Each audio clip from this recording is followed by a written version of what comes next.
Moi, je m'appelle Benoît Solès, je suis comédien et je fais du théâtre essentiellement, de la télévision et depuis quelques mois, je me suis engagé en politique.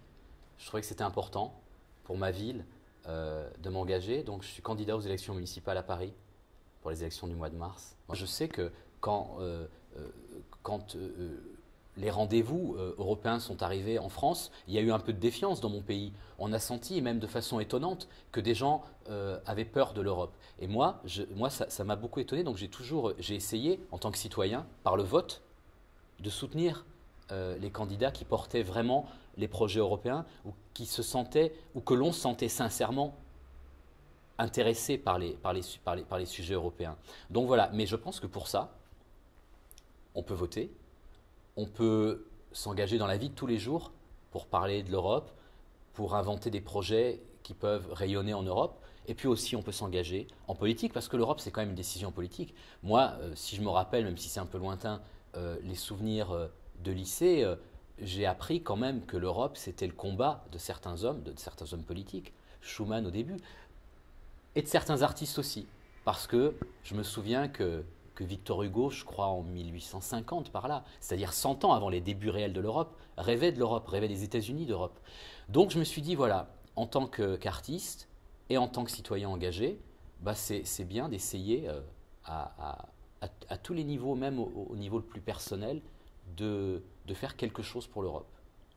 C'est une relation culturelle, c'est-à-dire que quand on est comme moi un comédien, on a fait ses lettres classiques, c'est-à-dire qu'au conservatoire, on a étudié la culture classique, au conservatoire ou à l'école, et que ce soit les Grecs ou les Romains, bah, c'est l'Europe. Donc cette culture classique des grands auteurs, elle appartient à l'Europe. Donc on a ce passé, ce bagage culturel qui est immense. Après, à la période classique, en France, on a des grands auteurs. Mais voilà, moi je me sens très construit par cette identité culturelle que je sens européenne. Et aujourd'hui, c'est plutôt un bagage, mais l'Europe du présent, c'est l'Europe de...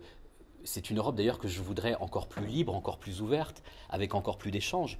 Euh, Moi, je joue au théâtre et je suis étonné de voir qu'à Paris, par exemple, il y a très peu de théâtre en langue anglaise, mais pourquoi pas en langue italienne. Parfois, on voit un peu des spectacles de Strehler à l'Odéon en italien. Et moi, j'aimerais bien aller jouer en français dans les autres pays.